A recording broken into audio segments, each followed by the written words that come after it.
проектирањето на автопатиштата и тоа е работа која што последиците сега во овие 3,5 години некој треба да ги решава.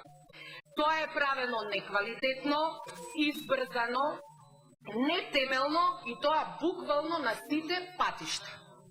Проектантите кои што биле инволвирани во подготовката на документацијата на сите овие патишта кои што во моментот не се спорни, имале притисок од владеачката структура побрзо да завршат и за да може некој побрзо да се пофали со лента дека направил нешто за државата и дека ако ние не бевме држава немаше да постои.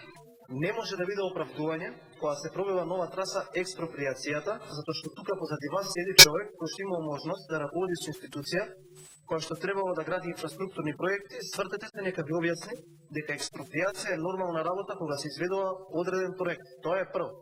Понатаму, не можете да кажувате вие дека тие автопати не се граделе со тој интензитет заради тоа што некој не ја завршил експроприацијата.